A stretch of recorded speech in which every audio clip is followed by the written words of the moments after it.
All right. Today,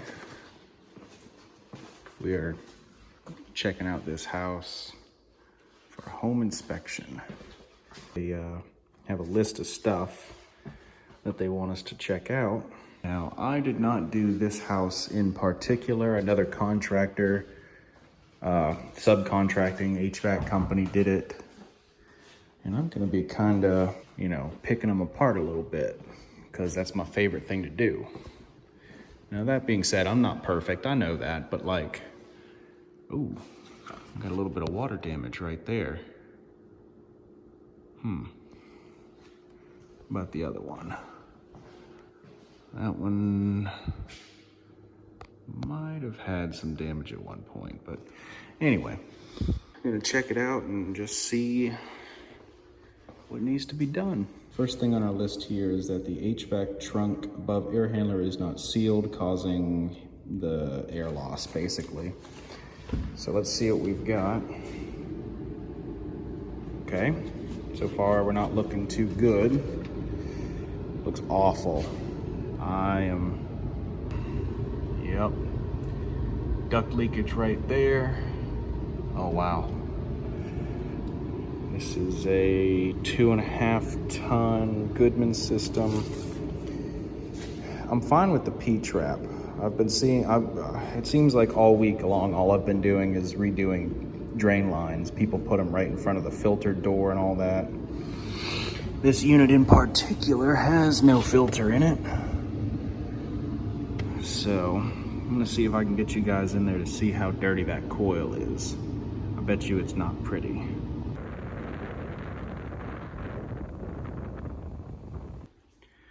Another thing I noticed is they got some water damage on that vent also. Starting to wonder if they are missing insulation. We have been having a lot of storms over here, so there's a chance that it could just be generic water damage. I know on the list they talked about, let's see, where is it? Something about the, ridge ventilation in the attic of the home.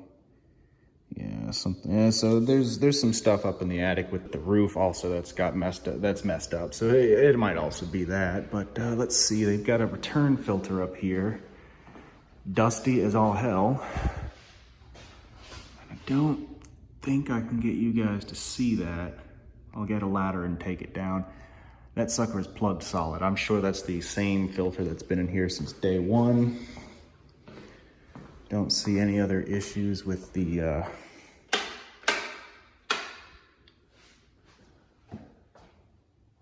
I put a 7-inch drop in this bathroom. It's strange. They have 2 showers. Look at that. Walk-in shower and then a jetted tub with a shower. That's weird. Oh well, whatever. I was kind of hoping it'd be a little bit worse so I could give you guys something to watch, but I'm not gonna make more work for myself if I don't have to. I do have one more complaint that the electricians for this contractor seem to do every single house. You look at the air handler and you see all this number 6 wire they've got going to this thing. You think, oh, okay, well, they're willing to part with a whole bunch of extra wire. And believe me, the outside unit's the same way. But there's no disconnect. And you wonder, okay, well, must be in this panel, right? Looking over at this panel, I've only got a few 230 amp breakers. One's for the generator, one's your main, one's your water heater. So explain to me why it's not a code, at least in the state of Florida, to have a disconnect in the closet or within eyesight of the air handler. But it is for the condenser, but not for the air handler. And all you have to do, the code just says that you have to have a lockout.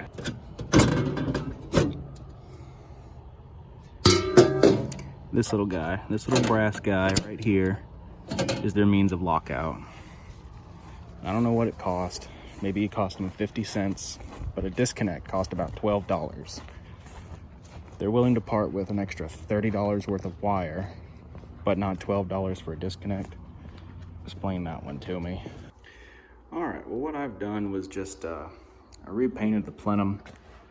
I had put a couple of staples up top where the tape was kind of peeling back a little bit, but I just went and cleaned it up. That's the only thing on my sheet of paper that the home inspector really called me out for. I did check the blower wheel. It's all right, it's not too bad.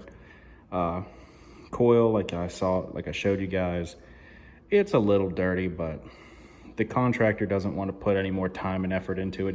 It's already sold. They just want to get that sheet of paper worked out. The last thing I'm going to do is slap in these filters because they've got a return grill in both the master bedroom and the main hallway.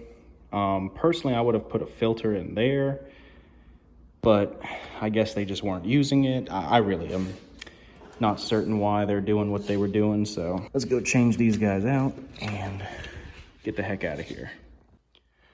I just found the main return grill, and as it turns out, there's nothing in here. So that duct is nice and dirty now.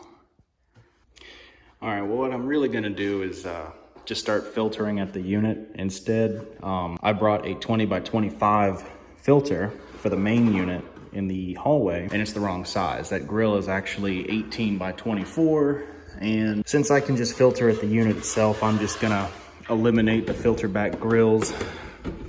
Look at how filthy this is. Of course, I'm gonna clean all this up before I leave, but I just kind of wanted to show you guys real quick how dirty this guy really is. Oh man. Look at that.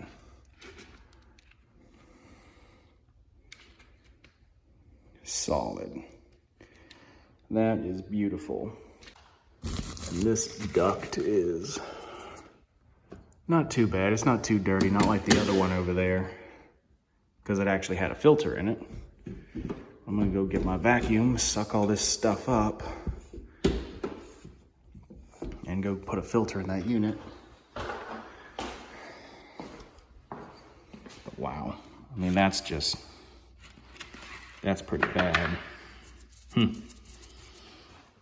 All right, got this guy going again, and we're set to just head out. Contractor really didn't want me to do any more. Worked in what he really bid for. Like I said, I eliminated the filter back grills just because the main one over here was just kind of dirty in the duct itself. Had a filter that would fit the unit, so I just went ahead and filtered it at the unit. That would work better anyway. It helped keep that coil cleaner. And the last thing I did for them, make sure that they know that it's a new 16 by 20. I used to have some thumb screws, the Goodman thumb screws, but I thought I had a pack of them, but I guess I don't anymore. I must have used them somewhere else. But I cleaned up that plenum for them, masticed the hell out of it, so hopefully they'll, you know, look at that and go, oh, it's nice and clean. So, that's a home inspection. That's all they look at. Oh, it's dirty. Oh, this. Oh, that. You know, generic junk. But anyway, there we go. That does it for this one. So we'll see you in the next one. See ya. All right, we're here working on this old Janitrol, Amana, whatever it is, Goodman. The homeowners said that it won't stop running. Let's see, the contactor is currently pulled in. I had to go and turn the breaker on for the condenser. I can't get in, no one's here right now, but let's plug it in and just see what happens.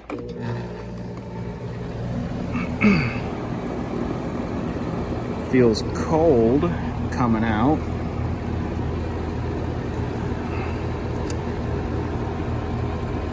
Our compressor is running. Oh, that's hot. I think our heat's on. Of course, look at all that. I'm sure we might have some control voltage issues going on. But let me double check and make sure that we're getting an actual call to energize this valve. But I'm sure, maybe, hopefully, that this is our issue. Alright, I had to shut the condenser down because it was going into bypass. So I'm wondering if the blower motor is not running. But we have got no voltage to our reversing valve. So I'm wondering if they turned the breaker off for that also. I've been here once before, kind of recently, and I cannot remember if there's a disconnect inside of that closet or not. I can only assume, yeah. I can only assume we do have power because the contactor's pulled in, but like I said, that voltage, that low voltage wiring is all messed up. I also don't know if the blower motor's running. I don't believe it is. So, just like half of my service calls, it looks like I am stuck waiting for the customer to show up. I guess in the meantime, I'm gonna shut down power, try to button up those low voltage wires. Homeowner says they only want it to last about 2 months so they can sell the place, and so that's what I'm gonna give them. And another thing I just discovered is our contactor is still pulled in. Yeah, we are just stuck over here, which, let's see if you look at that guy right there. She is not pretty. I'm sure this is the original contactor, and it's from 2006. I never remember how to read the numbers on these guys, but reading between common and red, so far I'm getting nothing. I'm just gonna have to take its word for it. But we're gonna need, at the very least, a new contactor, stitch up some of these wires here. I mean, look at that stuff. It's like there's no care in the world over here. Unreal. Well, anyway, let's get them fixed up, and hopefully by the time I'm done doing this, come by.